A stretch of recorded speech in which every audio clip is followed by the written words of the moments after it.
terima kasih sekali Mas MC yang ganteng. Ini harusnya kalau di ruang fisik harusnya ada tepuk tangan yang meriah ya. Berapa ratus ribu orang ini harusnya tepuk tangan. Tapi gara-gara online, harusnya Mas Iskandar bikin suara efek tepuk tangan itu, Mas. Oke teman-teman yang sudah hadir di diskusi pada malam hari ini. Malam hari ini kita kehadiran sutradara keren. Siapakah beliau? Oh, udah tahu ding ya, teman-teman sudah pasti hadir di sini. Tapi sebelum kita ngobrol-ngobrol, saya akan membacakan satu lembaran yang udah dibuat sama panitia nih. Ini repot-repot panitia udah buat kayak gini, ini mesti aku baca, kalau enggak nanti aku dipecat, nggak ditransfer sama Mas Bowo, malah luput kayak. Oke, supaya teman-teman semakin cinta dengan Mas Ismail Baswedan, maka saya akan bacakan biografinya. Beliau lahir di Wonosobo, Jawa Tengah pada tahun 1985. Nah, selain sebagai pembuat film, dia juga artis, penulis, dan pembuat lagu. Oh iya, ding. Mas Ismail Baswedan dulu ini anak band memang. Beliau alumni Berlinale Talent Campus di Jerman dan Asian Film Academy di Korea Selatan. Nah, sejak tahun 2005 bekerja di industri film dengan menjadi produser dan sutradara berbagai film pendek yang sudah masuk berbagai festival film, baik nasional maupun internasional. Beliau adalah pendiri Bosan Berisik Lab, yayasan non-profit yang memfasilitasi pembuat film muda, artis, dan penulis untuk berkreasi dan bereksperimental dengan berbagai media. Angel banget berbagai media. Nah, tahun ini beliau ini sedang menyelesaikan film panjangnya, yaitu Keluarga Cemara 2. Itu kira-kira garis besarnya. Nah, itu tuh, kalau itu bisa dibaca tuh di layar, besar banget kan? Oke, sebelum ngobrol-ngobrol panjang, saya mau minta nih, Mas Ismail Baswedan, manggilnya apa ya? Mas, Kang, apa? Bapak, apa siapa ya? Mengalir baik lah ya. Mas, nah dibuka itu mood. Oke. Soalnya aku ya. Mau unmute ora iso. Jadi itu Mas operator yang melarang harus ada host ya ternyata ya. Jadi hidup kita itu masih diatur sama Mas operator itu. Benar luar biasa. Oke, Mas Ismail, ini kan teman-teman pengen ngerti nih perjalanan panjangnya Mas Ismail gimana. Ini kan beda ya kalau teman-teman kita di daerah pengennya kan ngerti perjalanan komunitas, film-film yang dibuat dulu kayak apa, dengan tanda petik kok film yang kayak gini. Sekarang terus teman-teman melihat beberapa teman-teman komunitas ada yang di industri gitu kan lah. Ini sebenarnya pengen tahu aja sih gimana sih perjalanan Mas Ismail di dalam dunia film. Monggo sekitar 3-5 menit, nanti ada waktu mundur itu di cross. Oke. Silakan Mas Ismail. Monggo. Sebelumnya terima kasih untuk Mas Insan ya, luar biasa. Kita saling memanggil Mas loh kalau di forum. Sama Festival Film Purbalingga yang sudah mengadakan program Fokus On ini, saya berterima kasih sekali. Untuk menjawab pertanyaanmu sebenarnya. Aku tiba-tiba nggak dengar suara yang lain jadi malah grogi. Oke, masih connect ya. Dengar kok Mas suaramu Mas. Oke. Saya sebelumnya tuh kira-kira tahun 2003 itu lulus SMA. Saya lagi getol-getolnya ben-benan lah sejak kira-kira tahun 2000 waktu akhir SMP itu kelas umur 15 itu saya memutuskan untuk jadi musisi rock gitu ya, metalan, rock-rockan sama teman-teman di Wonosobo sampai kemudian saya sekolah di STSI Bandung setahun. Waktu itu saya pengen sekolah di Sekolah Tinggi Musik Bandung tapi kan nggak ada uang ya, maksudnya ya alasan yang banyak orang punya gitu. Terus coba cari yang negeri, dapat STSI, saya belajar karawitan Sunda selama setahun, terus ketemu banyak sekali seniman Bandung waktu itu, dan basisnya ada di STSI, ada yang teater, ada yang tari, ada yang seni rupa, ada yang ini, dan kemudian membuka cakrawala berpikir saya bahwa ternyata menjadi musisi itu juga adalah bagian dari dunia yang lebih besar bernama seni gitu kan. Terus setelah setahun di sana saya hidup ala kadarnya ya, maksudnya tinggal di kampus gitu, makan dan berkegiatan itu didanai dengan duit-duit ngamen gitu loh ya, tiap sore ngamen, malamnya baru bisa makan apa gitu dan sebagainya ya, selayaknya anak-anak merantau pada umumnya lah ya, yang lepas awal-awal dari orang tua, masih belajar caranya bertahan hidup sendiri, terus setahun saya nyerah. Terus saya bilang sama bapak saya, Pak kayaknya apa ya kalau manggil kan, Pak kayaknya aku nggak kuat deh kalau harus hidup kayak gini di Bandung. Aku tetap pengen di musik, tapi kalau sepenuhnya sendiri gini aku berat juga, meskipun ada saudara di sana gitu. Akhirnya teman-teman bandku yang sudah lebih dulu di Jogja, aku bilang sama orang tuaku, aku boleh nggak pindah Jogja, kuliahnya terserah kalian lah apa. Ya udah, terus kemudian lobby-lobby disetujuilah surat pengunduran diriku dari Bandung itu, terus dipindahlah ke Jogja. Keuntungan saya di Jogja waktu itu kan ada band saya kan, ya sudah terus band-bandan gitu sambil kuliah awalnya. Tapi karena saya jadinya ngulang setahun kan, teman-temanku angkatan SMA kan sudah lebih dulu daripada saya. Terus saya pinjam buku ke rumah salah satu teman saya yang sekolahnya komunikasi juga di UMY. Di situ saya ketemu satu tokoh komunitas namanya Darwin Nugraha yang kemudian dia punya rental DVD, dia ternyata pembuat film berbasis komunitas, terus saya yang pegawainya dia kerja di rental dia, akhirnya terus diajarin caranya pakai komputer, diajarin ini itu, terus setahun kemudian 2005 itu saya mulai bikin-bikin musik ya untuk film dokumenter gitu kan, basis saya kan di musik kan, dan Darwin basisnya dokumenter, jadi saya bantu-bantu apa yang bisa dibantu aja waktu itu yang bisa masuk gitu.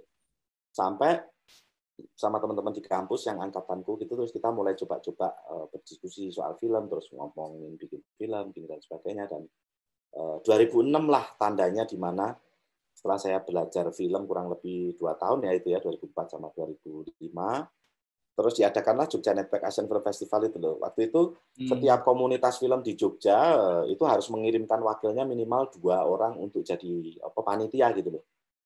Untuk jadi panitia, dan saya dikirim oleh komunitasnya Darwin ini. Kebetulan kan itu gempa, Darwin nggak bisa jadi panitia gitu, jadi dia mengganti dengan saya gitu. Nah, di situ aku ketemu Iva dan tokoh-tokoh pembuat film Jogja di Cahyono waktu itu kan sentral ilmu pengetahuan film di Jogja itu kan kalau independen pasti for color film gitu. Jadi kita belajar dari situ. Kemudian dari acara JAF itulah saya jadi tahu kalau ternyata komunitas film tuh banyak sekali gitu loh. Bahkan nggak cuma di Jogja, bahkan di seluruh Indonesia itu juga awal-awal kita ketemu kan, Bung Insan, terus ketemu Bowo di tahun-tahun itu gitu loh.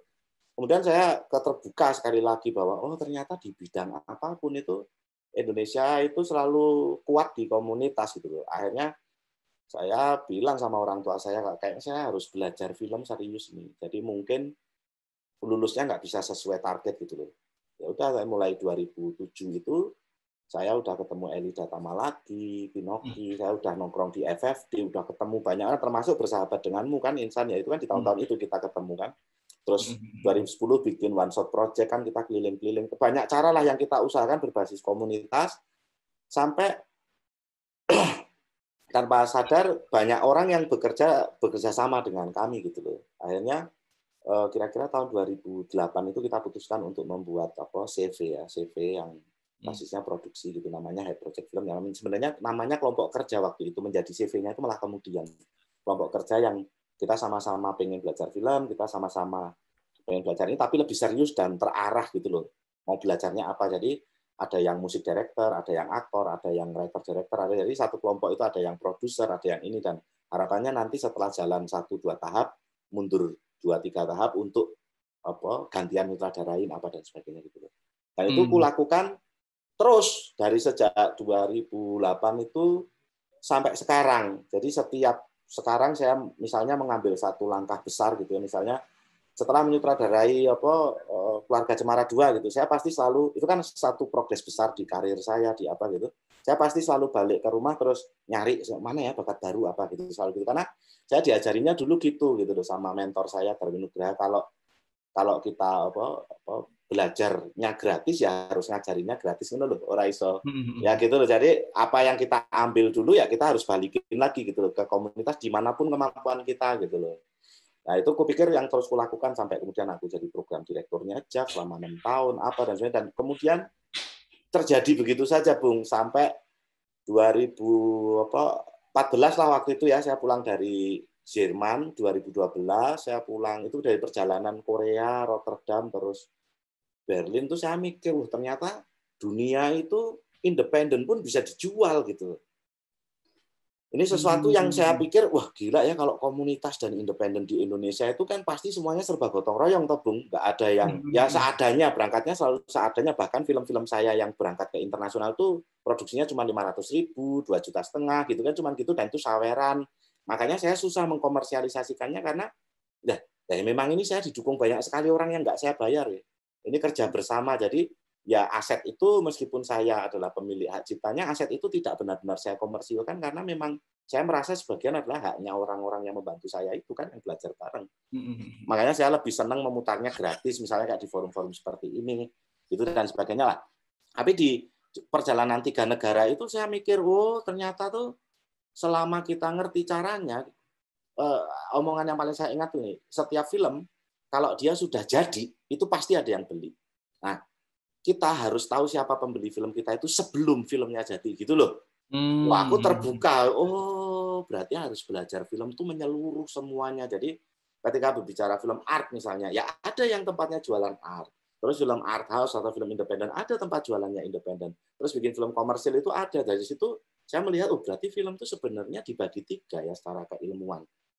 Ilmu sinematografinya sama, tapi fungsi marketingnya berbeda. Nah, disitulah saya mantep, aku harus bikin film panjang pertamaku itu untuk film kalau dalam bahasaku dan teman-teman dulu film kiri, tengah, kanan. Jadi dicek kabeh gitu loh. Nah, yang mana nih? Kita nyaman nggak gitu? Mau belajar lah dari 2013 pulang dari Amsterdam itu belajar kita gitu akhirnya berangkat ke Another Trip to the Moon, filmnya lebih ke eksperimental apa gitu kan. Terus film kedua kita Mencari Hilal yang film naratif, film yang enak ditonton apa tapi juga tidak populer gitu loh San. Itu kan seluruh materinya sebenarnya populer, tapi cara kita mengemasnya tetap dalam, tetap intim, kayak film-film art house, film-film independen Amerika gitu kan. Terus kemudian saya bikin merayu Mas Hanung, aku kasih dong yang komersil diajarin gini ya. Waktu itu harusnya Talak 3 yang nyutradarai Mas Hanung. Terus tak rayu-rayu gitu loh, Mas ayolah ini buat biar komplit sekolahku gitu. Akhirnya dia mau, oke, tapi tak temenin ya El. Karena kalau logikanya untuk jualan itu bikin film menjualnya dengan bayangan penonton yang sudah jelas, sama bikin film bagus yang menurutmu tok bagus itu beda banget. Karena penonton ini punya bahasa sinemanya sendiri. Ya udah, tapi temenin akhirnya syutinglah Talak 3 itu ditemenin Mas Hanung. Jadi berdua ya itu sutradaranya. Makanya berdua kan sutradaranya. Jadi aku ditunjukin ini loh cara bikin film yang basisnya memang kita pakai sepatunya penonton gitulah. Kita mengharapkan penontonnya memang juta-jutaan gitu loh. Kalau yang Another Trip Mencari Hilal kan enggak gitu kan, Bung. Jadi itu yang ku alami dan setelah Talak 3 ternyata aku bisa semuanya ya. Nah, disitulah saya sadar, Bung, kalau ternyata kalau kita menjadikan ilmu sebagai penuntun kita, itu kita tidak akan kesulitan beradaptasi di mana saja. Jadi kita tidak perlu menggadekan apapun karena yang kita pegang ilmu toh. Jadi idealisme saya waktu itu apa itu basisnya apa? Basisnya adalah alasan atau reason kan. Nah, reason ini akan selalu bisa katakanlah berkembang sesuai kondisi atau tantangan di era kita sendiri. Itu kenapa bahwa barangkali Insan juga tahu di angkatanku yang menjalankannya seperti itu kayaknya memang aku dan kelompokku aja kan yang jalannya langsung 3 gitu loh. Dan ternyata efeknya memang benar kan, dahsyat sekali kan. Tiba-tiba kayak wah kayak terkenal gitu loh, Bung, tiba-tiba Bung. Padahal waktu itu kita adalah anak-anak independen yang nggak tahu apa-apa sebenarnya tentang industri toh. Fokusnya cuma gimana caranya bikin film bagus, gimana caranya bikin film bagus gitu aja kan. Nah, itu aku pikir hentaan itu yang kemudian membuat kami berhenti sejenak, terus mikir, evaluasi apa dan sebagainya. Akhirnya sampai pada kesimpulan itu, Bung Insan, yang kemudian ya oke kalau gitu kita sudah belajar ilmu filmnya, bagaimana kemudian tumbuh secara kelompok. Itulah kemudian kelompok kerja itu dibubarkan. Terus kita membuat secara legal gitu, yang satu PT, satu yayasan, yang satu Mata Sinema, yang satu Bosan Bersih Lab, supaya kita tidak lupa asal-usul kita. Jadi Mata Sinema memang dibuat untuk katakanlah merespon kondisi kepenontonan gitu ya, baik ada bisnis, ada apa dan sebagainya. Terus sisi yang lain Bosan Bersih Lab yang memang untuk bakat-bakat muda dan edukasi gitu loh, makanya non profit dia gitu loh. Nah, ini kedua hal ini yang dulu dalam bahasa kami kita sebut sistem sosio kapital gitu loh. Jadi kita sadari bahwa kita dikelilingi oleh cara berpikir kapitalisme, tapi bagaimana kita melihat itu sebagai satu chance yang kita bisa pakai untuk kelompok atau pertumbuhan komunitas kita sendiri gitu. Supaya kita nggak dijajah oleh diri kita sendiri kan begitu. Nah, beruntungku lagi-lagi aku punya teman yang mau mengikuti itu semua gitu loh. Jadi kan nggak banyak, Bung. Misalnya Insan aja kan nggak nemu banyak kan, selain 1-2 partner gitu, Bowo juga gitu. Jadi banyak dan aku tinggal di Jogja yang secara apa katakanlah kota itu lebih diuntungkan karena ini kota yang sangat akademis, banyak orang yang keluar masuk belajar dan sekaligus kota yang dipenuhi oleh tradisi cipta kan. Jadi penciptaan itu bayangin ya kalau event seni itu kan di Jogja nggak mikir tawa EDW, datang kemana aja tuh, jadi secara wawasan kita itu otomatis penuh gitu loh di kepala kita. Jadi ketika saya datang ke Jakarta bersama teman-teman itu sebenarnya sudah terbentuk karakternya.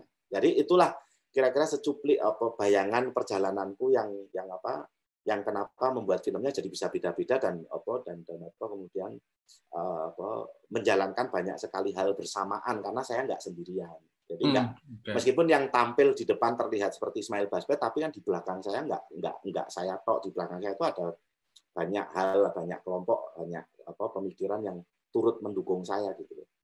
Itu sih. Nah, itu menarik itu, Mas. Nah, itu kan Mas Ismail udah banyak mendapat kesempatan untuk produksi film di industri lah. Ini teman-teman juga pengen ngerti nih sebenarnya nih. Sebenarnya bedanya apa toh memproduksi film? Kan teman-teman kalau biasa produksi di komunitas ya apa adanya, ya kan, dengan manajemen produksi yang apa adanya juga. Lah ini sebenarnya perbedaannya kayak apa toh, Mas? Produksi, apalagi di produksi-produksi lain kita sering ngerti Mas Mail kadang ngajak teman-teman yang memang beberapa teman-teman dekat memang diajak dalam produksi-produksi itu gitu kan. Kita juga pengen ngerti itu bedanya opo kok. Kalau ilmunya benar ya yang tadi kita sampaikan itu sama sih San. Kalau ilmu filmmakingnya ya, tapi kemudian yang membedakan mungkin akses terhadap ini ya San ya uang mungkin ya. Karena kan bagaimanapun misalnya gini. Waktu dulu kita membayangkan uang misalnya 10 M, itu kan cuma ada di bayangan kita, toh San. Kita nggak benar-benar lihat uang itu gitu loh. Maka ketika aku membayangkan 10 M di kepalaku itu cuma mental tok kan, di kepalaku ada duit 10 M. Tapi kalau aku 10 tahun lalu dikasih duit 10 M, aku yakin aku nggak bisa pakainya kok. Karena 10 M ki ngecak kene aku biasa pas-pasan nih, biasa 500.000 biasa 2,5 juta gitu loh. Jadi akses terhadap uang itu sendiri mempengaruhi cara bertindak secara di medan produksinya gitu loh. Nah, di kasusku sebelum aku membuat film panjang San, aku kan ngastradain apa gitu-gitu dulu toh. Di Jakarta kan tadi terlibat produksi iklan ini, oh caranya ngecak kayak gini toh. Oh ternyata penting ya pakai kamera jenis ini. Oh ternyata penting ya ada satu tim sendiri untuk produksi yang mikirin orang-orangnya. Ternyata penting ya ada ini tuh ya. Kan gitu ya, kayak kita lihat-lihat dulu gitu loh. Oh gini toh, oh gitu ya. Maka ketika sebuah film diproduksi dengan 200 orang sama 20 orang jadi beda sekali. Nah, aku beruntungnya aku mengalami semuanya, bahkan aku paling ekstrim aku pernah syuting film cuma berdua, Bung. Wuwu itu aku syuting film kan cuma berdua, aku sama Fahmi, terus pemainnya bertiga malah kan. Wuwu yang tadi kalian tonton, ada kan Wuwu kan tadi? Nah, itu kan aku syuting cuma bertiga, terus krunya nambah karena ada beberapa produser apa dan sebagainya. Tapi yang di lapangan itu sebenarnya cuma bertiga orang udah jalan dengan kamera seadanya.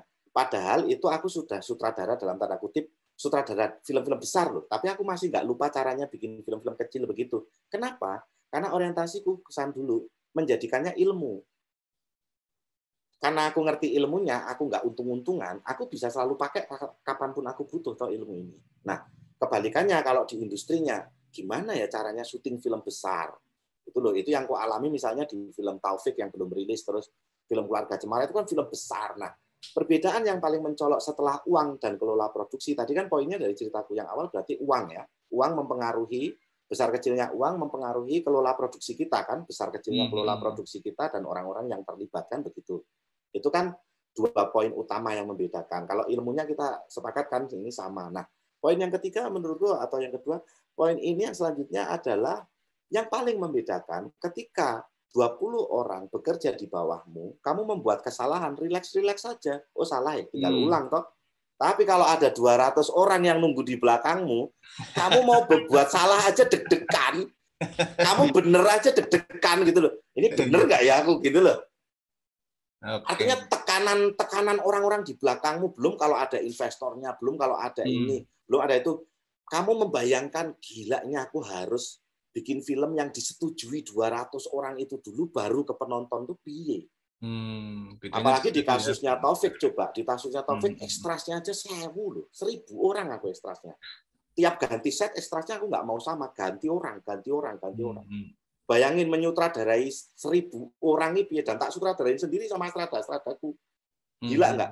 Itu pengalaman yang aku nggak mau pakai Astrada untuk ngomong ke mereka ke ekstras hanya karena mereka ekstras. Karena kan kita anak independen terbiasa ngurus semuanya sendiri kan, nggak lewat Astrada gitu loh. Jadi aku bilang sama Astradaku, kalian siapin kalau orang-orangnya udah di dalam, aku mau direct mereka sendiri. Jadi aku datang, aku nyutradarain. Dan itu ternyata berkesan sekali. Untuk saya sendiri, gila ya nyutradarain 100 orang geraknya harus gini, harus gitu. Gila itu. Belum yang kalau adegan-adegan yang lebih besar, bakar-bakaran ini, luar biasa. Memang akhirnya yang paling aku rasakan, takut sekali membuat salah. Kalau film besar. Kayak yang, karena itu persiapan apa itu jadi tegang. Nah, tapi menariknya, karena aku takut berbuat salah itu, aku selalu mempersiapkan diriku lebih baik. Itu kenapa kalau aku bikin film nggak pernah nyambi, Bu. Aku satu film ya satu, nggak pernah nyambi. Itu bisa 1,5 tahun gitu. Karena harus mengerti luar dalam gitu kita sebagai sutradara ataupun penulisnya, apa yang akan kita sajikan untuk penonton. Karena kalau kita tidak mengerti, bagaimana mungkin penonton bisa tersentuh dan hanyut dalam cerita kita, toh? Kalau kita saja tidak paham gitu. Nah, kalau di film pendek kita bereksperimen, toh. Kadang kita tahu ini penonton ini 10 orang aja yang nonton nggak apa-apa kok. Maka bayanganmu soal menyenangkan penonton hilang, toh. Yang bersenang-senang kita sendiri. Udah, ini gini aja, begitu diputar di penonton. Oke, penonton gimana? Jelek banget di film kamu, Mas. Oh iya, jelek ya. Aduh, ya udah ya nggak apa-apa. Next time aku belajar lebih baik. Jadi cuman gitu tok. Bayangkan kalau budgetnya besar, orangnya besar, terus penonton nggak suka sama filmnya. Filmmu jelek banget, gini. Kamu deg-degannya itu kayak nunggu sidang kuliah gitu. Aduh, gimana ya rasanya gitu loh. Ngerasa sangat bersalah sekali. Ternyata penonton ada yang nggak suka gitu loh. Oke lah. Berarti selalu ada pelajaran baru di setiap produksi film yang baru-baru itu ya. Oke teman-teman, silahkan. Ini tadi udah seru banget ngobrolnya. Kalau ada yang mau bertanya, siap-siap untuk saya buka pertanyaannya. Kalau ada yang mau bertanya, silahkan raise hand. Bagi penanya akan ada hadiah. Yang pertama kaos dari Festival Film Purbalingga. Kaosnya bukan gambar Mas Mail, tapi gambarnya Blangkon itu. Blangkon di rumah. Silakan teman-teman buat yang mau bertanya, mumpung ada Mas Mail di sini. Silakan raise hand. Siapakah dari 29? Ada siapa itu Mas Wokmi? Buka dong. Nah, gitu kan, jadi wajahnya terlihat. Itu cara yang lihat gimana sih? Nah, itu udah kelihatan itu. Udah kelihatan ya. Speaker view, gallery view ya. Nah, itu udah kelihatan belum ya? Iya. Udah. Oke, silakan Mas Wokmi, suaranya. Ternyata orangnya banyak ya. Tak pikir sedikit ya, ternyata lumayan nih banyak orang. Iya, 290.000. Silakan Mas Wokmi mau bertanya apa kepada Mas Mail. Silakan. Ya, selamat malam Mas Ismail. Ini selamat malam. Senang banget sih ketemu sama Mas Ismail meskipun virtual seperti ini. Saya pertama kali nonton filmnya itu di Surabaya beberapa tahun yang lalu. Saya agak kurang paham sih waktu itu karena mungkin juga masih muda banget kan ya. Terus akhirnya nonton lagi ini, kemudian ada beberapa yang kayak ini kayaknya paham nih, kayaknya lebih paham. Nah mungkin sih pertanyaan saya, kalau misalnya waktu mengumpulkan ide nih, terutama yang misalnya yang tadi shelter itu seperti apa sih pemikiran atau kapan kemudian ini kayaknya lampu hijau nih buat dijadikan film gitu dari ide. Oh ya. Maksudnya worth it nggak dijadiin film gitu ya? Oke. Terima kasih Mas. Oke. Ada pertanyaan lain? Silakan. Nah itu yang mau tak tanyain langsung jawab atau nunggu pertanyaan lain gitu lah ya. Kalau ada yang mau bertanya lagi silakan, boleh raise hand. Satu dulu, oke. Silakan Mas Mail langsung dijawab aja tentang terkait ide itu, monggo. Ini jawaban yang sekarang, Ismail Basbet yang sekarang sama dulu waktu aku bikin film-film itu beda banget Mas. Waduh. Jadi tak kasih jawabannya 2. Kalau dulu aku itu kalau mau bikin film itu ekstrim banget. Kalau aku besok mati dan aku harus membuat satu film mana yang aku mau dikenang? Setiap film tuh aku mikirnya gitu. Aku punya ide nih banyak gitu kan. Waduh, tapi waktu tuh kita nggak ada yang tahu kan. Kita tiba-tiba mati. Harus ada film apa yang kalau gitu loh. Yang kalau aku mati aku nggak menyesal, film itu tuh akan diingat orang ada dan aku sudah membuatnya. Itu jawabanku dulu. Jadi semua film-filmku itu yang lahir sampai film Harsul sampai 2020 itu logikku tuh begitu. Jadi aku harus terpanggil betul, kalau enggak mau aku. Enggak mau bikin. Termasuk film-film komersil yang aku buat. Kalau aku tidak terpanggil, San, aku enggak mau. Harus terpanggil. Jadi nanti kalau ternyata jadinya jelek gitu loh, San, atau jadinya apa tidak disukai penonton, enggak ada masalah. Yang penting saya terpanggil. Karena hubungan pertama film itu kan harus intim sama kitanya kan, bukan sama penonton. Kalau kita saja nggak serius dan nggak intim, bagaimana penonton akan menganggapnya karya yang serius toh? Nah, itu. Kaitannya apa? Reputasi berarti? Apa? Berarti? Enggak. Aku takut kalau dia, karena karya yang sudah jadi terekam nggak bisa dihapus toh, Bung. Oke. Dia akan menjadi siapa saya, orang akan mendefinisikan saya dari karya-karya saya kan. Jadi harus idenya harus memanggil saya atau suaranya harus pantas saya bilang. Itu sebagai Ismail Baswedan yang dulu. Sebagai Ismail Baswedan sampai 2020. Oke. Sampai film dokumenter Harsul. Itu kan aku bikin kelas-kelasku sendiri kan, S1, S2, S3 gitu kan. Nanti itu di penjelasan kapan-kapan dijelasin lagi. Nah, mulai aku ngerjain 2020 itu San, pandemi, aku sudah menganggap sekolahku selesai. Nah, aku berangkat nih, bikin film sekarang logiknya simple banget. Aku nyaman atau enggak? Kalau aku nyaman mengerjakan film ini, ya tak kerjain aja. Sesimpel itu. Karena aku merasa aku sudah cukup ilmu, pengalaman, dan aku punya karakter. Jadi aku sudah tidak perlu sibuk dan heboh mendefinisikan diriku lagi.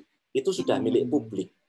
Definisi atas siapa Ismail Baswedan itu nanti publik yang menentukan ketika saya sudah mati. Tapi saya sendiri itu sebenarnya percaya bahwa Ismail Baswedan itu work in progress. Dia belum selesai sampai titik ini. Dia adalah work in progress. Satu barang yang terus bergerak gitu loh. Nah, maka karena aku sadar itu di tahun 2020, oh ternyata belajar itu emang beneran nggak ada selesainya ya. Terus ada aja gitu. Oke, kalau gitu aku harus mengukurnya dari sesuatu yang tidak objektif lagi. Tapi mengukurnya dari sesuatu yang lebih subjektif. Lebih Ismail Baswedan apa ya? Sesuatu yang aku bisa ngomong dengan gampang. Nah, jawaban itu adalah nyaman atau nggak nyaman, sesimpel itu. Misalnya, mengerjakan Keluarga Cemara 2 itu nyaman nggak, Mas? Nyaman kok aku kok. Aku menikmati prosesnya, aku merasa sebagai manusia, setelah proses itu menjadi manusia yang lebih baik, aku sebagai pengkarya merasa sebagai pengkarya yang lebih baik, urusan itu adalah penonton, apa, bisnis, apa, dan sebagainya, sudah ada orang lain yang mikirin kok. Aku nggak perlu berpikir itu lagi. Bahkan termasuk kritik, misalnya filmnya bagus atau jelek. Sudah ada orang lain yang mikirin toh. Jadi aku cuma cukup melihatnya dari kacamata saya pribadi, Ismail Baswedan nyaman atau nggak nyaman. Itu sedikit berbeda jawabannya dengan yang sebelumnya. Karena yang sebelumnya aku punya obsesi untuk belajar film dengan caraku sendiri, dengan menentukan kelas-kelasku sendiri. Dan setiap film-filmku itu adalah ujian-ujian yang aku desain sendiri gitu loh, Bung. Asik ya. Jadi kira-kira begitu gitu loh. Begitu Mas Mokmi? Cukup menjawab nggak, Mas? Mana Mas Mokmi? Terpuaskan nggak dengan jawabannya, Mas? Terpuaskan, tapi boleh nambah satu lagi nggak, Mas? Manut moderatornya. Oke, pertanyaannya mau apa lagi? Mas Mokmi ini nama aslinya siapa ya? Hanif. Hanif. Tinggalnya di mana? Di Surabaya, Mas. Oh, Surabaya. Loh, aku tuh, sorry San, kalau di forum kayak ini aku ngerokok boleh nggak sih? Oh, nggak apa-apa. Ini kawan-kawan yang lain nggak masalah ya? Nggak pakai masker juga nggak apa-apa. Nggak jaga jarak juga nggak apa-apa. Takutnya kalau karena ada pelajar itu loh. Karena acaranya ada takutnya kalau itu. Nggak apa-apa ya? Nggak apa-apa, Mas. Oke, pertanyaan kedua apa itu, Mas Mokmi? Silahkan, diperbolehkan kok. Mas Ismail, boleh tahu nggak? Boleh apa sih satu hal yang mungkin orang-orang yang nonton film ini itu sering salah interpretasi gitu. Tapi nggak tahu sih mau share atau enggak. Tapi kalau misalnya ada, boleh di-share nggak?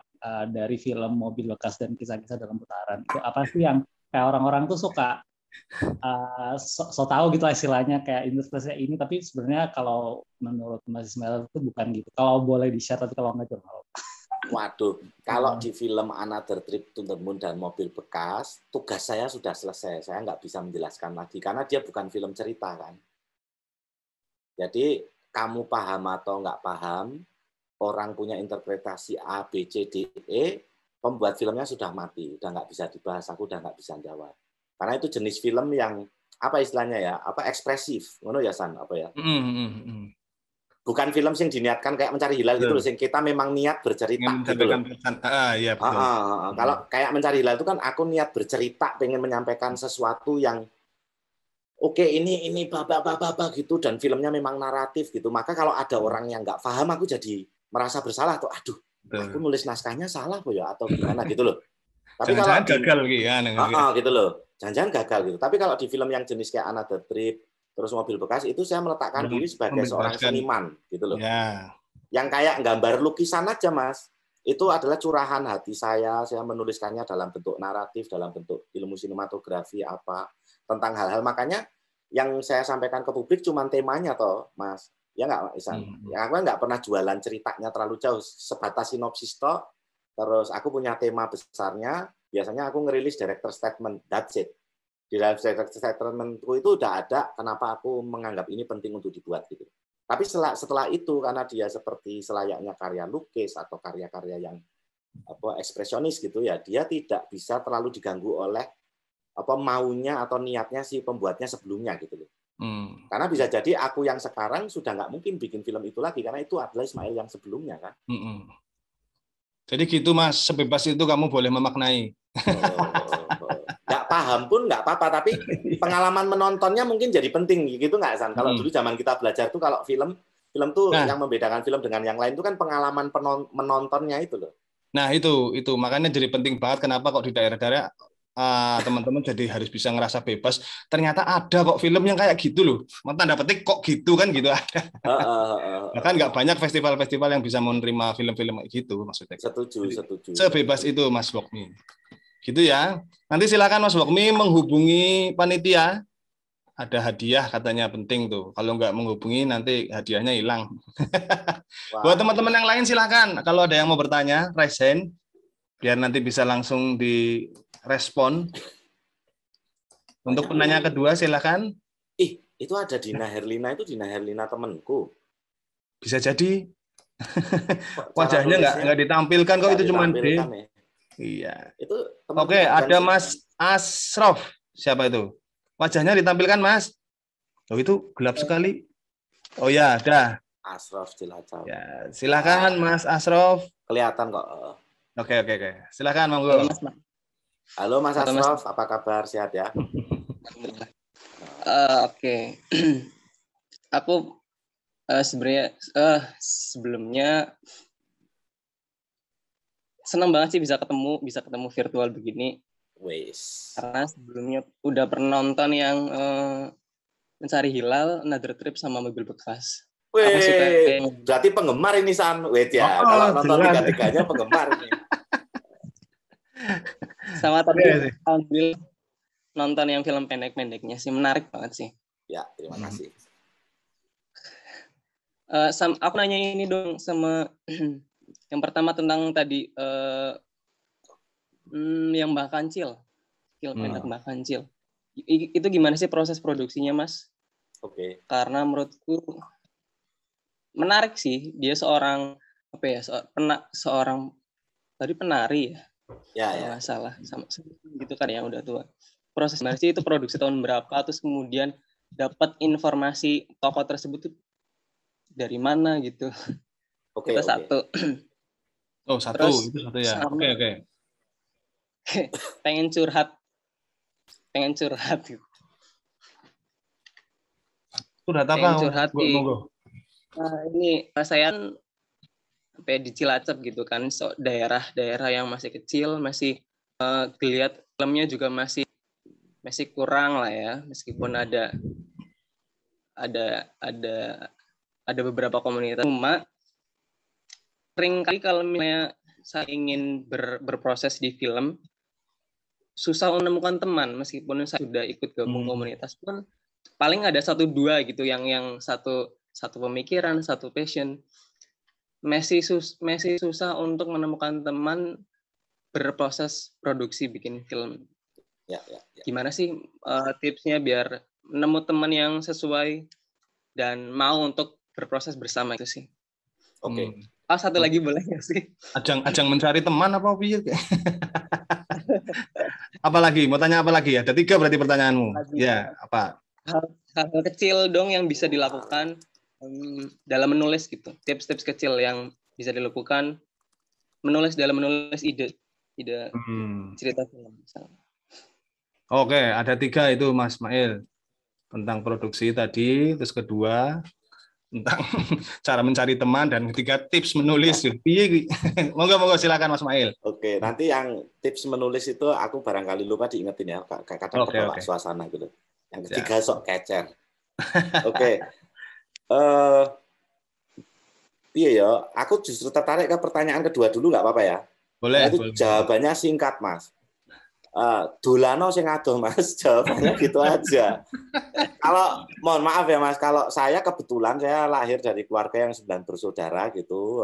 Bapakku juga seneng main sampai usia lanjut sekarang ini sudah tua, itu bapakku seneng main. Jadi khusus untuk main ini aku diuntungkan karena itu udah tradisi keluargaku. Memang gaul sama siapapun kemana aja, Mas. Jadi didiane ibuku gitu misalnya makan gitu ya, karena kan bapakku punya ini mebel ya gitu ya, istilahnya toko mebel ya, itu kan ada tukang, ada ini. Dari kecil itu aku makanannya harus sama, makan di meja makan harus sama. Jadi yang membedakan kita itu cuma profesi dan jabatan-jabatan kita, tapi soal kita sebagai manusia makan ini itu didikan dari kecil memang sudah begitu. Jadi itu yang memudahkanku bergaul sama siapapun, Bung.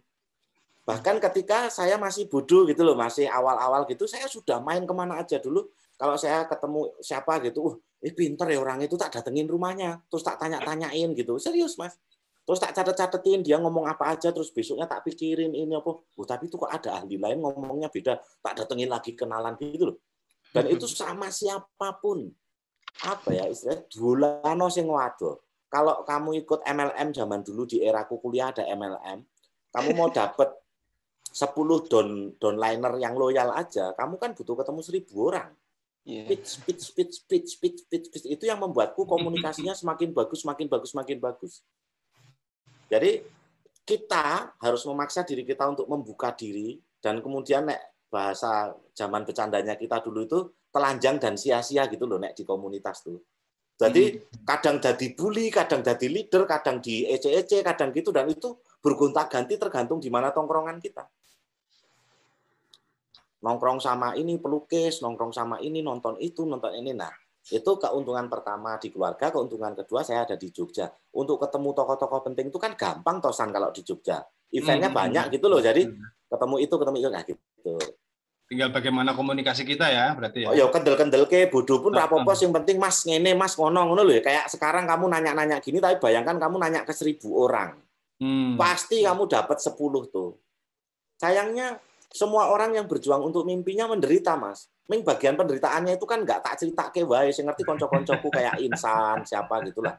Yang teman-temanku tahu penderitaanku, tapi kan orang luar kan nggak tahu. Dan sayangnya itu juga nggak bisa kita ceritakan ke publik. Karena apa? Karena semua orang di dunia ini yang berjuang untuk mimpinya pasti menderita. Jadi itu bukan hal yang khusus juga gitu loh, San. Yep. Karena kita cinta, karena kita pengen, ya sudah pasti menderita kita. Tapi setidaknya kita menderita di pilihan kita sendiri gitu loh. Ya. Yang penting bertumbuh ya daripada diam. Gitu. Terus yang pertama tadi tentang Mbah Kancil. Tentang prosesnya. Ya. Ini menarik sekali. Tahun 2019 itu saya syuting film panjang horor pertama, judulnya Portret Mimpi Buruk gitu ya. The Portrait of a Nightmare. Itu saya syuting di Jogja sini 2019. Terus karena dia tadinya film yang ceritanya kayak kependekan gitu loh, Bung. Kayaknya kependekan nih ceritanya, belum terlalu jadi panjang gitu kan, Bung. Terus saya coba riset sama produsernya, riset untuk nyari elemen pembantu yang bisa membantu mood filmnya jadi berasa lebih enak, fluid, tapi juga ada elemen yang cocok sama cerita utamanya gitu. Akhirnya riset-riset ketemu ketoprak tobong ini kebetulan dikelola oleh aku lupa namanya lagi. Ada Tobong Institute gitu yang dikelola oleh satu teman gitu. Nah, kita kontak gitu, terus ya kita datang main ke sana gitu. Yang memang kebetulan kita tahu ada tempatnya di Sleman gitu. Ya udah kita datang ke sana, ternyata Mbah Kancil sama Mbah Kamek ini masih ada di situ gitu loh, San. Nah, terus kita rayu-rayu, Mbah, ayolah Mbah main filmku gitu-gitu gitu. Ayolah, ini perannya kecil kok, gini-gini kita rayu, tapi kita pengen ya kan kayak kalau dulu kita di fotografi diajarin ada tekstur gitu-gitu loh, Bung. Maka ketika orang aslinya yang tinggal di situ yang kita filmin kan dia ada rawness, raw gitu yang kita nggak bisa tiru kan sama aktor gitu kan, San. Ya kita anak independen jago nemu yang gitu-gitulah. Nemu yang asli-aslinya itu loh. Nah, kemudian dirayu apa-apa oke. Mbah Kancil. Datanglah hari syutingnya, Bung. Dari pagi kita udah hari syuting itu, adegannya tuh cuma nyapu aja, terus nggak ada dialog karena kita tahu lah ya namanya mbah-mbah bukan aktor ya terserah dia aja kan, San. Ternyata, Bung, dia nggak mau syuting karena temennya dia sang Mbah Kamek itu yang satunya itu masih ke gereja. Jadi dia nggak nyaman tiba-tiba ada banyak sekali orang asing di tempat tinggalnya dia dan dia nggak ada temennya. Dan nggak mau syuting. Akhirnya aku bilang sama teman-temanku, kan kebetulan teman-temanku banyak yang dari komunitas juga kayak Mas Trisno, siapa yang biasa tim kecil gitu kan. Akhirnya aja semuanya tenang udah gini. Yang bisa tetap ngerekam aja. Akhirnya kita rekam tuh. Dia tak biarin ngapain aja tuh tak rekam.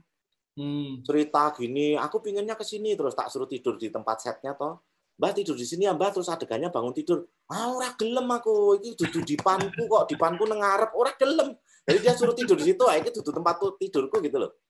Oke, terus maunya di mana pindah keluar. Kita ikutin kok jadi dokumenter gitu, Bung. Padahal filmnya ada skripnya sebenarnya. Sampai setengah hari orang produksinya wis mulai deg-degan toh. Ini kamu bikin apa? Ini nggak ada di naskah ini gitu kan. Kita ikutin aja Mbah Kancil kemana aja. Terus tahu-tahu termasuk dialog cerita itu loh, dialog cerita yang ada di filmnya dia cerita Sekomalang ingin apa itu tuh saat nunggu si Mbah Kamek pulang dari gereja itu. Jadi kita rekam aja semuanya. Terus Mbah Kamek pulang gitu diomongnya adegannya tuh cuman gini loh, Mbah Kancil gini-gini, Mbah Kamek jelasin, oke ya aku gelem tapi Mbah Kameknya nggak boleh pergi gitu loh. Tapi ternyata begitu adegan nyapu ya kebablasan gitu loh, kameranya di mana akhirnya aku udah bilang sama teman-teman gini aja lah, yang untuk film fiksinya sudah jam makan siang toh, kita makan siang habis ini kita balik ulang semua adegannya, yang untuk film fiksinya kita tuker pakai Mbah Kamek, pakai Mbah satunya untuk yang fiksinya kan loh. Yang Mbah Kancil ini udah biarin aja dia terserah, nanti materi setengah hari ini tak jadiin film dokumenter untuk film pendek baruku gitu loh.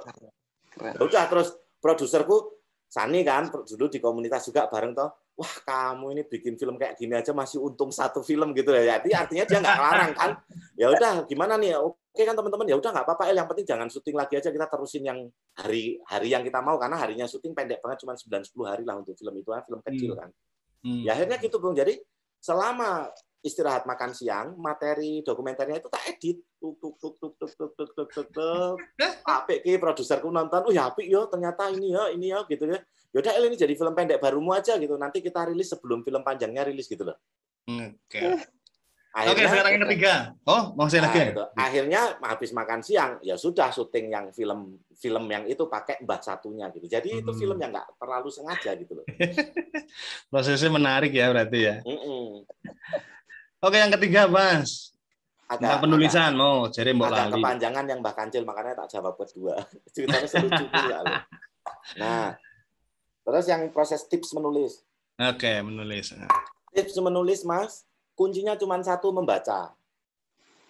Banyak itu baca maksudnya? Kayak dulu kita digojlok sama ada almarhum teman kita Elida Tamalaki, membuat film sok-sokan, bikin film nggak pernah nonton film, jadinya sinetron juga gitu, mulutnya dia tajam sekali. Jadi kalau kamu mau jadi pembuat film bagus, ya kamu harus nonton film-film bagus. Kamu mau jadi penulis bagus, kamu harus banyak baca bagus. Nanti dengan sendirinya otakmu, cara berpikirmu itu terstruktur. Nah, ada kawan kita yang lain, itu waktu saya workshop di Karya Nasira Foundation itu, Abdul Aziz almarhum juga, Isnan Penan juga ada almarhum. Dia dulu waktu workshop bilang begini, tulisanmu itu menunjukkan situasi di dalam kepalamu. Jadi kalau tulisanmu terstruktur, cara berpikirmu pasti runtut, gitu loh. Kalau kamu tulisannya acak-aduk berantakan, berarti cara berpikirmu acak-aduk berantakan. Maka yang kamu harus rapihkan terlebih dahulu adalah cara berpikirmu. Untuk merapikan cara berpikirmu ini, kamu harus secara disiplin atau mendidik dirimu dan mengekspos dirimu terhadap karya-karya yang katakanlah bagus, dan kemudian kamu mencoba mencari tahu kenapa itu bagus. Terus kamu nonton dan mengekspos film-film yang jelek. Ini film jelek banget, aku nggak suka. Nah, kamu cari tahu kenapa dia jelek, gitu. Dengan kita menambahi kata kenapa itu, Mas, dia menjadi ilmu. Dia tidak hanya fakta. Ketika kamu menemukan jawaban, oke, aku nggak suka film ini karena A, B, C. Oke, film ini jelek karena A, B, C. Film ini bagus karena ini. Aku suka ini. Kalau bagus dan jelek itu ada ilmu pengetahuannya, kan begitu kan ya, Bung Insan ya, yang diajarkan di banyak sekolah film atau diajarkan di komunitas-komunitas seperti CLC ngajarin itu kan film bagus dan film buruk itu ada ilmu sinematografinya lah, ada ilmunya. Nah, kalau film jelek kamu suka nggak suka itu kan selera. Selera kita itu selalu tumbuh sesuai kapasitas di dalam otak kita kan. Misalnya dulu kita menganggap film masa-masa kecil kita itu film terbaik gitu loh. Tapi begitu kita nonton lagi sekarang karena kita sudah dewasa, ya ini dulu bagus sih, ternyata sekarang kok gini aja, kok dulu aku bisa suka. Kadang kan kita nemu gitu kan. Artinya selera itu subjektif. Kalau ilmu dia setidaknya ada usaha menjadi subjektif karena ada pencatatan-pencatatan yang kemudian diturunkan memakai sistem-sistem tertentu, misalnya sistem sekolah, sistem komunitas, sistem apa gitu loh. Nah, kamu harus tahu jawaban dari 4 hal itu, Mas. Nanti dengan sendirinya kamu jadi tahu kalau kamu menulis yang kamu suka dan yang menurutmu bagus ada ukurannya gitu loh. Menurutmu sendiri dulu setidaknya. Nanti kalau kamu sudah mencapai itu terus kamu sharing ke Insan misalnya, San, menurut ini bagus sih, aku suka ceritanya. Menurutmu piye? Nah, gitu kan. Terus dia pendapat gini. Nah, nanti setelah pendapat itu kamu akan dapat masukan, ada ini, ada itu, ada. Terus kemudian lama-lama kamu terdidik toh, San. Nah, setelah kamu terdidik menjadi disiplin, orang kalau sudah disiplin dan terdidik, persis naik sepeda. Orang naik sepeda itu awal-awal pasti jatuh-jatuh belajar naik sepeda, Thomas.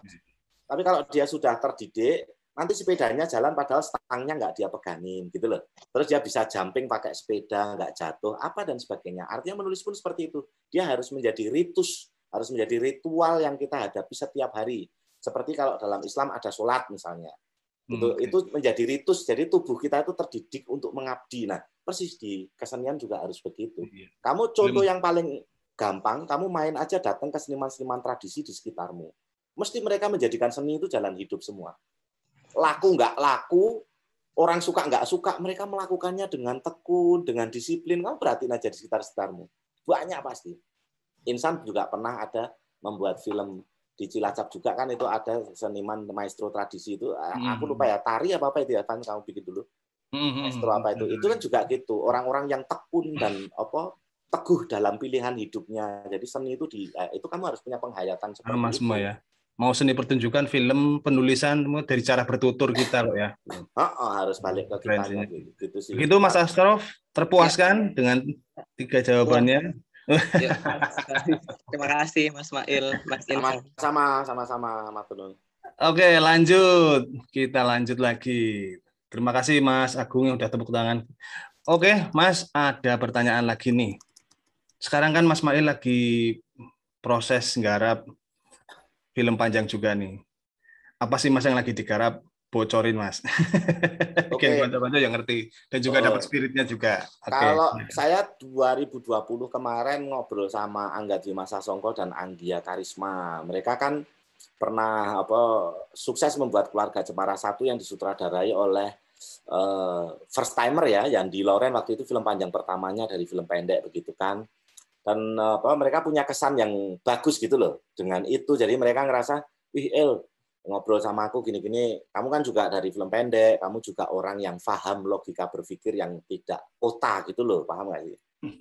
Film keluarga itu kan seharusnya menjadi film keluarga yang bisa bisa diakses oleh siapapun, orang kota kah, orang di desa kah, orang di mana, kita punya kehangatan yang sama tentang keluarga. Jadi mereka ngobrol sama aku seperti itu gini, dan visinya bagus karena menurutku apa yang mereka tawarkan itu waktu itu begini, kita pengen bikin film keluarga yang pantas menjadi tontonan pasca pandemi gitu loh. Karena pandemi ini semua orang menderita, kita nggak pengen bikin film yang sekedar menghibur tapi ada maknanya gitu, ada sesuatu yang bisa dibawa pulang oleh masing-masing keluarga ini menjadi apa ya, sesuatu yang membuat mereka lebih optimis melihat hidup gitu loh. Nah, kendaraannya adalah Keluarga Cemara 2 gitu loh. Makanya terus ngobrol-ngobrol, kebetulan timnya yo asik, anak-anak muda semua ini, dan penulisnya Ipang yang juga temanku. Akhirnya prosesnya nggak kerasa udah setahun ini ya, syuting waktu awal tahun kemarin. Syuting selama 2 bulan ya, hampir 2 bulan. 1 bulan lah, tapi memakan waktu 2 bulan gitu loh. Ya udah, terus yang akan rilis ya, yang akan selesai itu yang memang sedang dikerjakan sekarang post production. Yang sebelumnya saya sudah syuting tapi kena pandemi, yang itu yang Potret Mimpi Buruk itu yang horor. Itu kan saya syuting selesai, terus habis itu saya produce filmnya Cornelius Sani yang Death Note itu kan. Syuting selesai gitu. Tapi habis itu kan pandemi. Jadi 2 film itu kena pandemi, jadi bingung sekarang ini gimana situasinya. Untung kemarin tengah tahun awal tahun 2021 ada sales agent dari Hong Kong yang tertarik untuk membawa film ini ya, katanya untuk didagang, untuk dijual di luar negeri. Jadi kita kasih, semoga ini akan jadi peluang yang bagus untuk kedua film itu juga gitu. Amin. Itu sih paling 3 itu kan dua ya. Itu yang populer. Kalau yang bersama Busan Berisik Lab, saya membuat 2 film dokumenter panjang dan memproduserin satu dokumenter pendek. Yang dokumenter pendeknya ini Eva sedang tayang di Minikino, nanti September akan tayang di Minikino setelah film pendek juga. Sebelumnya membuat karya-karya visi, ini adalah karya dokumenter pertamanya dia. Terus saya membuat 2 film dokumenter panjang gitu tentang kesaksian perempuan-perempuan atas cerita-cerita hidupnya mereka gitu ya. Ada yang satu korban kekerasan seksual, terus ada seorang transgender yang bercerita tentang pengalaman hidupnya. Tapi di 2 film ini yang berjudul Hersedo Hersol itu seharusnya adalah trilogi tentang perempuan dan tantangan hidupnya sesuai ininya masing-masing gitu loh. Nah, cuman yang bagian ketiganya saya belum berhasil syuting. Yang 2 itu syuting aku udah dan tinggal nunggu rilis aja, rencananya tahun ini. Pengennya sih langsung ke publik gitulah. Kita coba sih daftarin ke festival-festival, tapi sepertinya itu bukan jenis film yang bisa ke festival juga gitu. Jadi kita langsung coba aja cara ke publik sekarang. Oke. Saya akan menyapa teman-teman juga. Ada Mas Kelana Sinema Bayu. Wah, segala kerisauan dalam produksi film amatir terjawab sudah sama Mas Mail. Matur suwun, Mas. Terus ada Mas Agung Widodo, bikin kangen Jogja nih. Waduh, enak nih. Iya. Banyak film Mas Mail yang belum kelihatan hilalnya, katanya Mas Bayu. Bener itu. Berarti ada berapa tuh filmku yang belum rilis ya, padahal udah pada jadi. Kalau sama Keluarga Cemara dan Death Note 6 loh, gila nggak? Oh ya. Taufik, terus belum kelihatan hilalnya ya. Hersedo. Apalagi Cemara pandemi, 2. wah.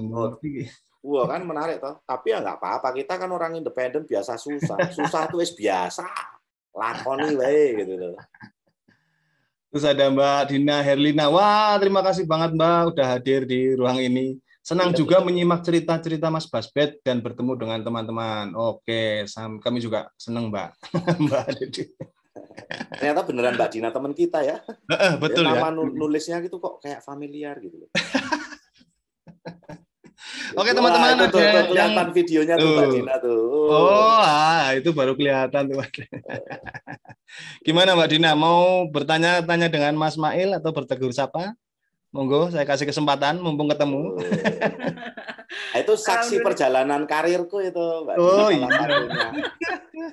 Dia tahu semua yang ngomel-ngomelin Ismail pertama aku gitu. Wah, jangan dibocorin mah.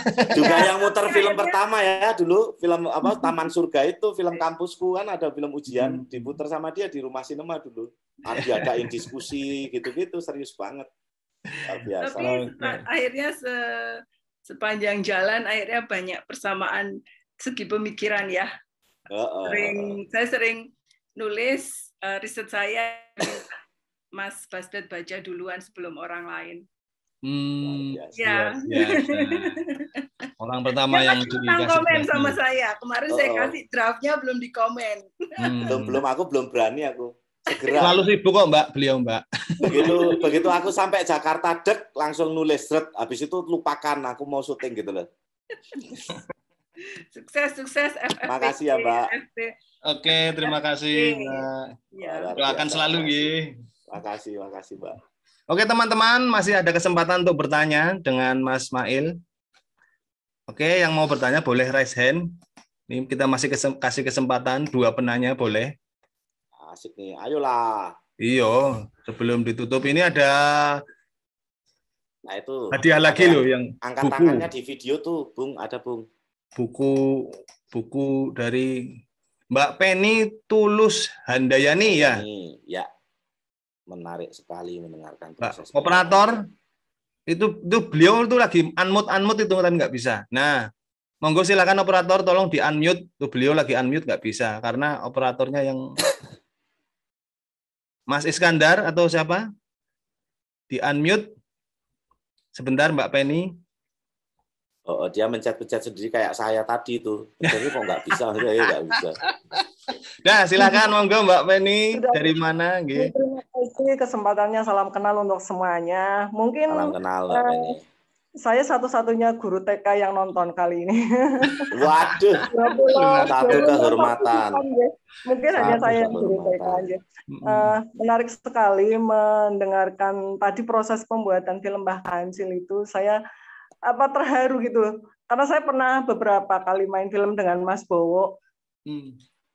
Prosesnya sangat sulit lah. Saya ikut terpana kok ada orang sepuh seperti itu bisa ya. Bagaimana mengarahkannya itu sempat seperti itu tadi. Saya terharu sekali. Kemudian mohon maaf, film sebelumnya saya itu masuk tadi udah terbaik sekali. Judulnya apa ya Mas? Yang adegan makan itu. Yang itu pesannya disampaikan apa gitu. Saya sampai kok saya terharu melihat adegan makan mie-nya itu, saya sampai merebus milih tadi. Masya Allah. Itu terus saya mikir juga itu reteknya berapa kali ya makan mie-nya sampai sebegitunya gitu. Karena saya pernah main film yang nggak bisa itu bolak-balik. Itu makan mie sampai enak apa enggak gitu loh ya makan mie-nya. Itu Mas, saya ingin tahu cerita yang sebelumnya yang adegan makan mie. Pesan apa yang ingin disampaikan? Kok saya malah greget ngelihat makan mie-nya itu. Tapi menarik sih Mbak Penny kalau kamu ngerasa terharu karena memang film itu kan sebenarnya agak tricky ya untuk kita ya, karena biasanya kita melihat pelaku teror itu kan sebagai demon gitu loh, sebagai sesuatu yang pasti jahat gitu loh. Waktu membuat film itu tuh saya percaya bahwa mereka juga manusia sama seperti kita, tapi kemudian membuat keputusan-keputusan yang punya latar belakang sebelumnya di belakang mereka itu siapa gitu, dan kenapa mereka membuat keputusan yang sampai sedemikian besarnya, bahkan tidak hanya melukai diri mereka sendiri tapi juga orang lain gitu. Nah, di film itu yang pengen ku tangkap itu apa? Jadi apa yang membuat dia benar-benar melakukannya itu. Jadi menggunakan space, menggunakan waktu dan ruang gitu. Makanya atribut-atribut yang mendekatkan dirinya dengan keluarga, dengan agama atau dengan apa itu kan nggak tak pakai kan. Kalau kita perhatiin filmnya kan nggak ada atribut agama atau keluarga atau apapun, misalnya kita nggak lihat ada kedua orang tuanya atau apa gitu kan, nggak ada gitu loh. Kecuali sesuatu yang benar-benar bisa connect, ini orang ini bisa siapapun di antara kita semua. Nah, aku percaya ketika membuat film itu Mbak Penny, bahwa yang paling sulit dihadapi oleh seorang manusia adalah itu keheningan dirinya sendiri. Jadi tidak semua orang terlatih untuk menghadapi sunyinya menjadi sendiri gitu loh. Jadi ketidakmampuan menghadapi sepi, ketidakmampuan menghadapi setan di dalam kepala kita sendiri itu yang membuat kita kemudian menutup diri dan kemudian membuat keputusan-keputusan yang katakanlah radikal atau keputusan bukan radikal saja. Kalau radikal masih bisa dipertahankan secara ilmu ya, tapi ini ekstrim gitu ya, sesuatu yang beneran ekstrim sekali lompatannya. Nah, ini yang coba aku gambarkan dengan menunjukkan seorang laki-laki itu bergerak seperti didorong oleh waktu gitu loh.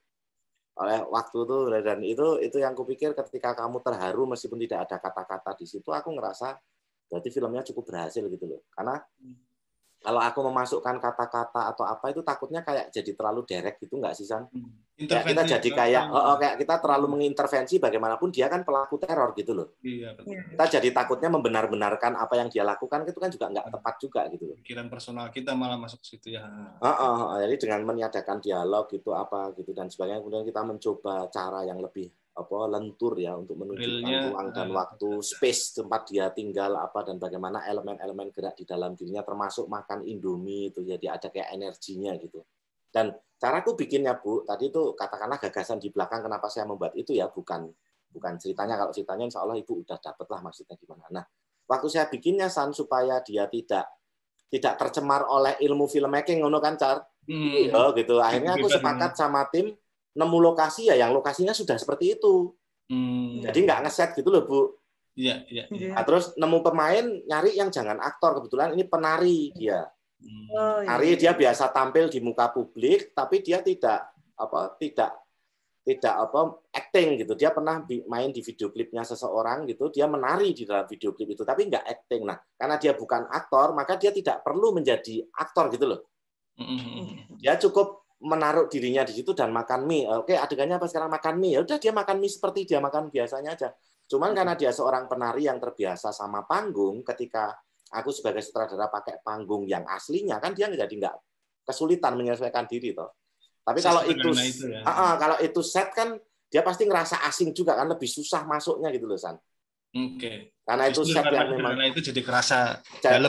Dia kayak main ke rumah temen aja kan, emang itu rumah temennya dia gitu kan, dia kayak main ke rumahnya temen dan dengan gampangnya dia langsung menyesuaikan diri dengan ruangnya gitu. Nah, aku sama kameramennya yang kemudian mikirin kira-kira apa ya tangkapan kameranya seberapa apa gitu-gitu. Jadi makanya kameramennya Fahmi J saat ini yang banyak membantu saya melihatnya dengan cara yang katakanlah sinematik tapi tidak terlalu ganggu ada perjalanan pemain gitu loh.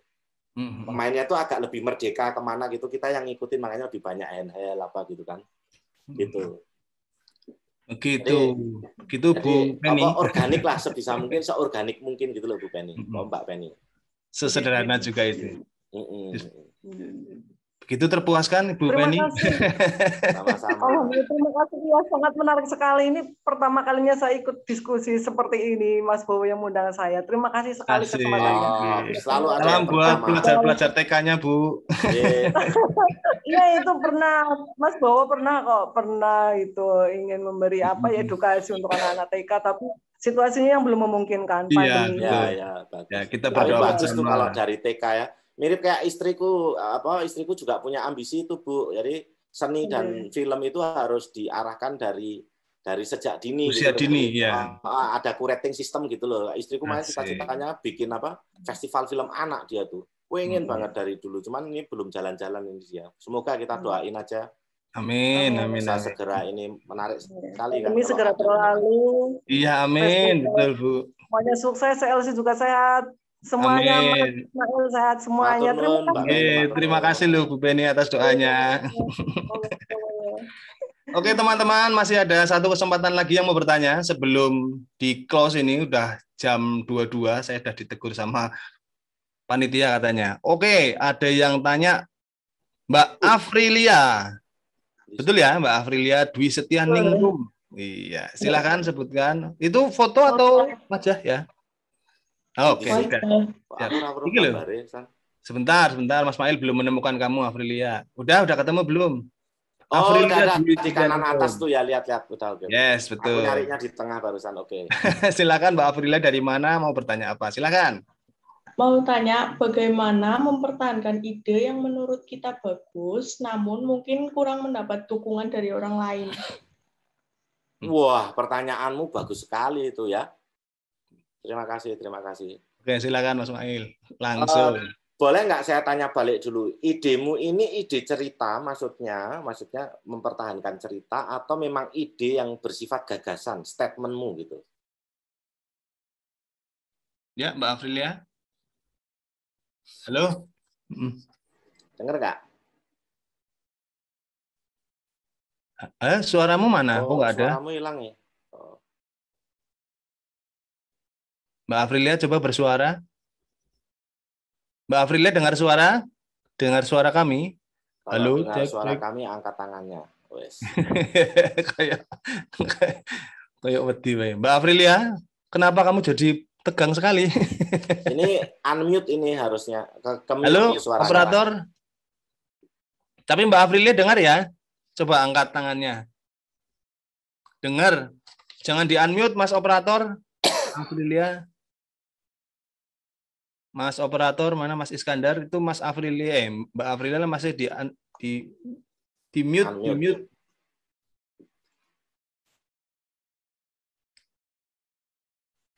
Nggak kedengaran ya? Nggak bisa ya di-unmute ya? Itu pakai HP juga ya mungkin ya? Nah, tapi barusan nanya bisa, ya udah kita jawab untuk dua-duanya aja ya kalau dia dengar ya.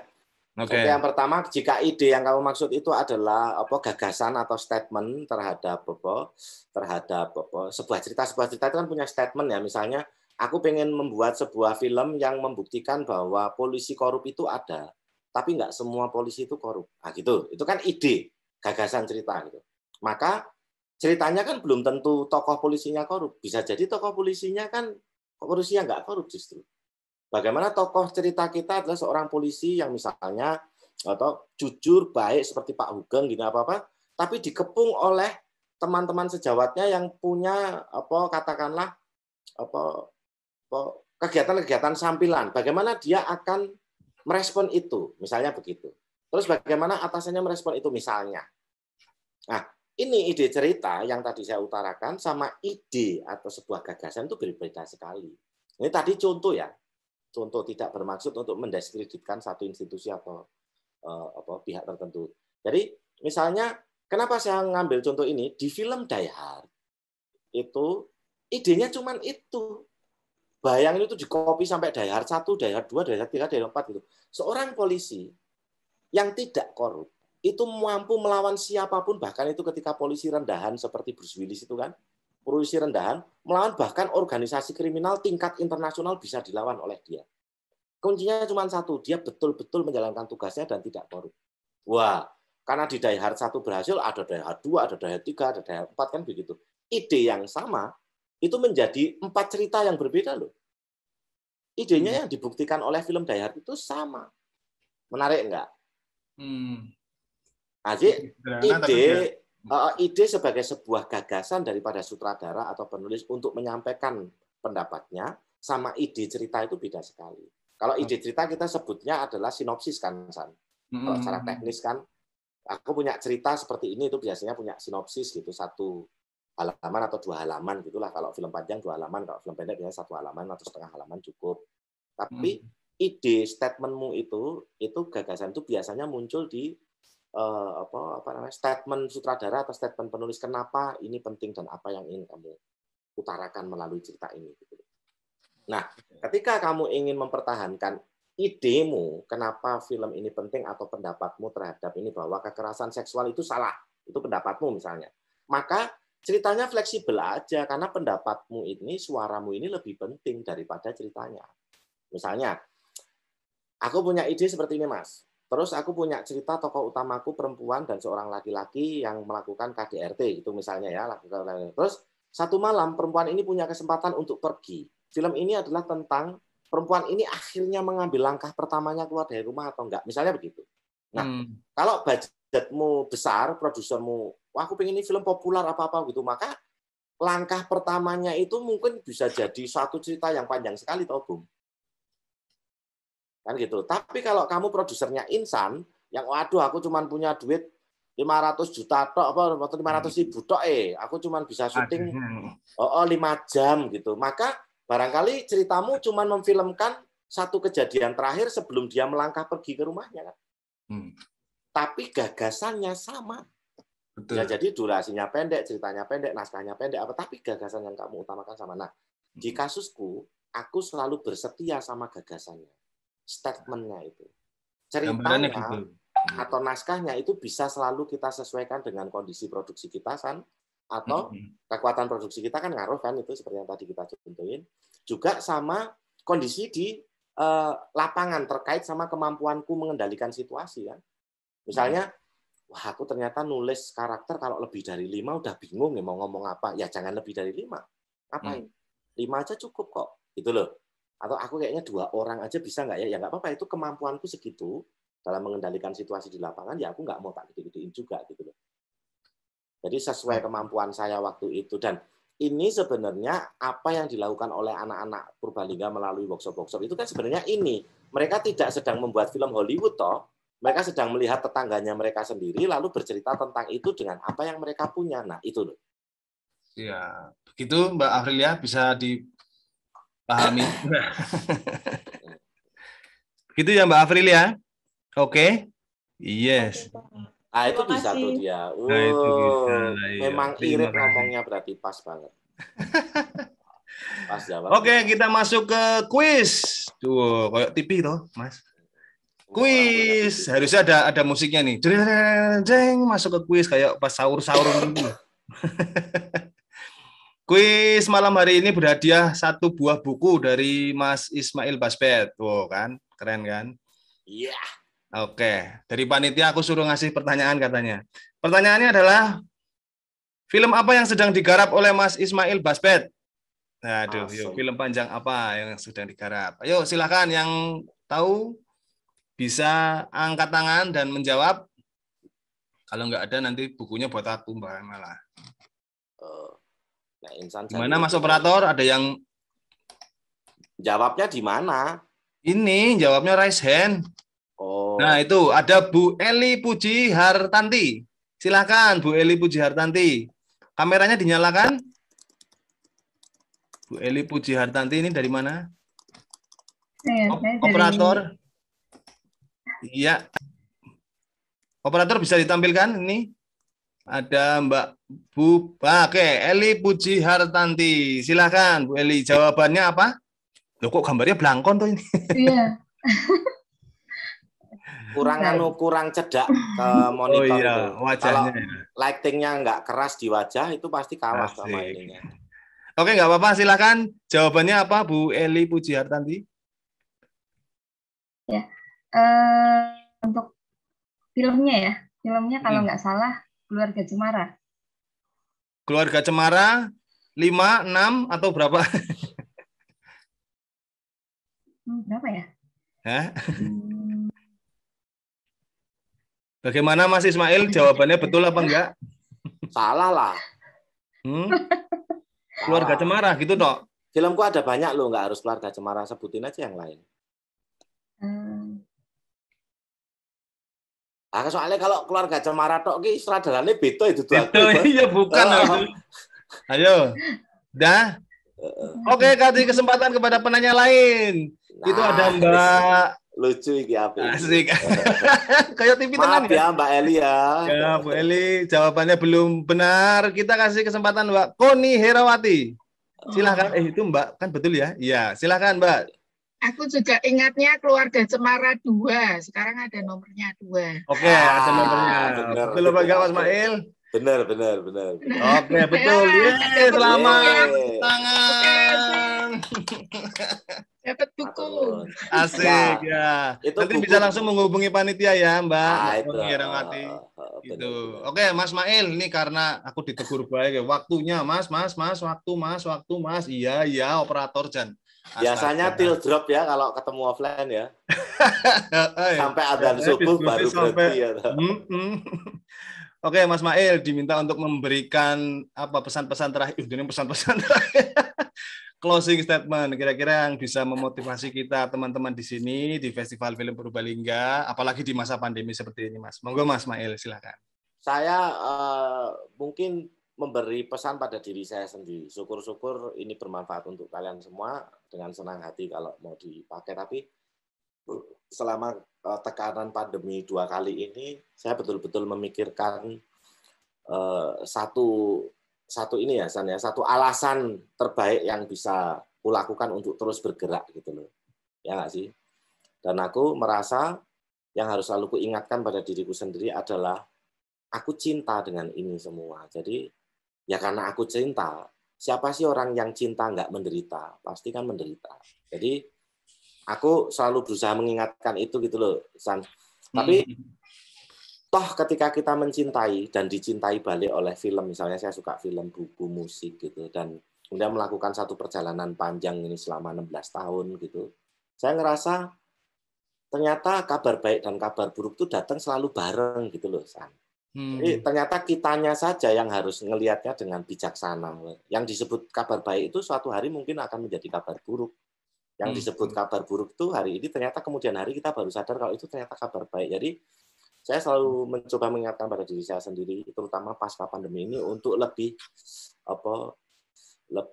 santai melihat hidup kita sendiri gitu. Jadi kita nggak terlalu menekan diri kita dengan target-target, misalnya karir, ngono lho, San. Yeah. Sesuatu yang aku ingin lebih bisa menghargai hari ini gitu. Be in the moment. Hari ini tuh harus aku bisa hormati dan harus aku bisa manfaatkan sebaik-baiknya. Besok biar tak pikir besok. Gitu. Bahwa aku membuat rencana apa-apa dan sebagainya, tapi dengan kesadaran penuh bahwa besok itu belum ada. Yang ada di hadapanku itu hari ini. Gitu. Ya hari ini tuh harus kumanfaatkan, harus kuterima dengan penuh sukacita dan juga penuh rasa syukur. Itu yang sesuatu yang aku pegang gitu. Nah, kalau berkaitan dengan proses kita secara komunitas atau secara film atau bahkan musik, buku, ya pada akhirnya kita nanti kuat-kuatan cinta tosan sebenarnya. Karena kalau uang gitu nggak semua juga film saya laku tosan sebenarnya. Ya toh, terus nggak juga semua film saya dipuji-puji misalnya gitu. Tapi selama saya melakukannya karena saya mencintai bidang ini, maka saya akan menghormati bidang ini.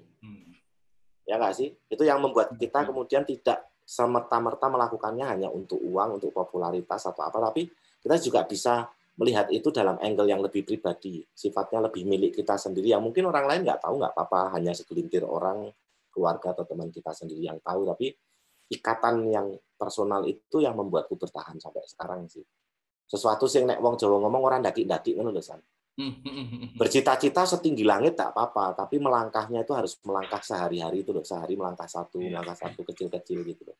Karena barang siapa yang tidak mampu bersetia pada hal-hal kecil, kupikir tidak akan pernah bisa bersetia pada hal-hal besar sih.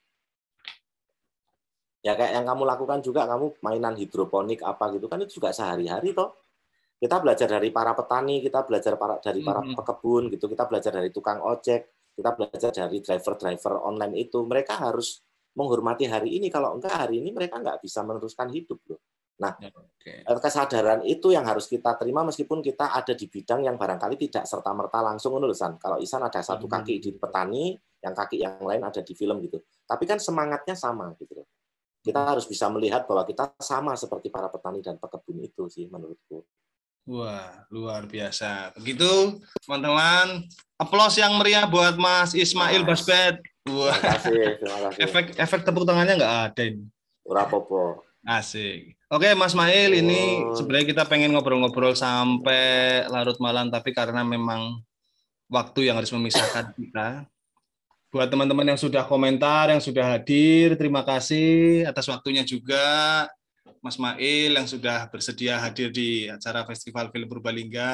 Terima kasih motivasinya juga. Buat teman-teman, saya bacakan lagi ini teman-teman supaya paham tadi. Wokmi ya yang mendapatkan kaos karena tadi sebagai penanya pertama gitu. Terus ada juga tadi sebagai yang dapat hadiah dari Mas Mail berupa buku. Tadi yang jawabannya betul ada Mbak Koni Herawati. Jadi ada dua itu ya. Yang pertama dari Wokmi dapat kaos, yang kedua Mbak Koni Herawati dapat buku. Begitu. Demikian acara Fokus on Ismail Basbet. Semoga kegiatannya pada malam hari ini bisa bermanfaat buat kita semuanya. Begitu ya Mas Mail. Amin. Terima kasih semuanya. Mas Mail jangan kemana-mana dulu gitu. Oke. Oke, waktu saya kembalikan kepada host atau MC di Festival Film Purbalingga. Silahkan Mas host yang ganteng.